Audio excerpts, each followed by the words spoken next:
بسم اللہ الرحمن الرحیم۔ شروع اللہ کے نام سے جو بڑا مہربان نہایت رحم والا ہے۔ السلام علیکم ناظرین۔ حاضرین کرام، حکیم لقمان اور گدھے کا واقعہ۔ حکیم لقمان اللہ کے نیک بندے اور عظیم حکمت والے انسان تھے۔ آپ کو اللہ تعالیٰ نے دانائی، حکمت اور علم سے نوازا تھا۔ آپ کے اقوال اور واقعات کو قرآن کریم فرقان حمید نے بھی ذکر کیا گیا ہے۔ حکیم لقمان نے اپنی حکمت اور نصیحتوں سے لوگوں کو زندگی گزارنے کے بہترین اصول سکھائے۔ واقعہ کا پس منظر یہ ہے کہ لقمان حکیم کے بارے میں مشہور ہے کہ وہ اپنی باتوں میں حکمت اور نصیحت کا ایک خزانہ رکھتے تھے۔ آپ اپنے بیٹے اور شاگردوں کو نصیحت کرتے رہتے تھے۔ دانا وہ زندگی کے ہر پہلو میں اچھے انسان بن سکیں۔ ان کے اقوال نہ صرف علم اور اخلاق کی تعلیم دیتے ہیں بلکہ عملی زندگی کے مسائل کو بھی حل کرتے ہیں۔ ایک دن حکیم لقمان اپنے بیٹے کے ساتھ سفر پر نکلے۔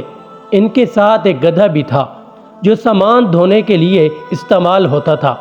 اس سفر کے دوران ایک دلچسپ واقعہ پیش آیا جس میں لوگوں کے رویے اور ان کی رائے کی اہمیت کو واضح کیا گیا۔ گدھے کا استعمال اور لوگوں کی رائے۔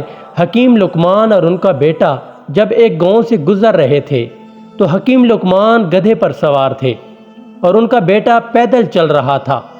گاؤں کے لوگوں نے ان کو دیکھا تو کہا، دیکھو یہ کیسے خود گدھے پر سوار ہے اور اپنے بیٹے کو پیدل چلا رہا ہے، یہ کتنا خود غرض انسان ہے۔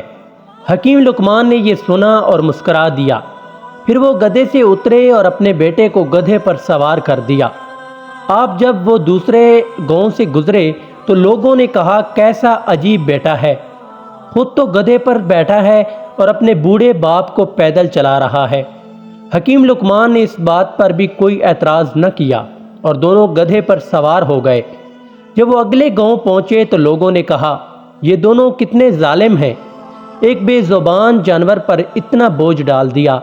اب حکیم لقمان اور ان کے بیٹے دونوں گدھے سے اتر گئے اور پیدل چلنے لگے۔ جب وہ اگلے گاؤں پہنچے تو لوگوں نے کہا، کتنے بے وقوف ہیں، گدھا ساتھ ہے لیکن پھر بھی پیدل چل رہے ہیں۔ نصیحت اور حکمت۔ حکیم لقمان نے اپنے بیٹے سے کہا، بیٹا دیکھ لیا تم نے، دنیا کے لوگ ہمیشہ باتیں کرتے رہیں گے چاہے ہم کچھ بھی کریں، اس لیے ہمیں وہی کرنا چاہیے جو درست ہو اور اللہ کو پسند ہو۔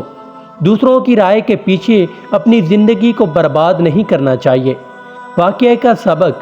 اس واقعے سے ہمیں یہ سبق ملتا ہے کہ لوگوں کی رائے کو زندگی کا معیار نہ بنائیں، اپنے عمل اور فیصلے اللہ کی رضا اور اپنی عقل کے مطابق کریں۔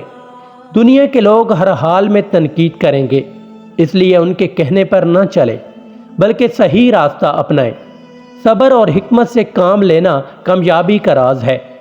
نتیجہ، حکیم لقمان کا یہ واقعہ ایک ٹائم لیس نصیحت ہے جو آج بھی ہمارے لیے قابل عمل ہے۔ دنیا کی باتوں کی پرواہ کیے بغیر ہم نے اپنی نیت اور عمل کو درست رکھنا چاہیے۔ یہ واقعہ ہمیں یہ سبق سکھاتا ہے کہ اللہ کی رضا سب سے اہم ہے، نہ کہ لوگوں کی تنقید و تعریف۔ حاضرین کرام، اگر آج کی ہماری یہ ویڈیو آپ کو اچھی لگی ہو تو ویڈیو کو لائک کریں اور چینل کو سبسکرائب کریں۔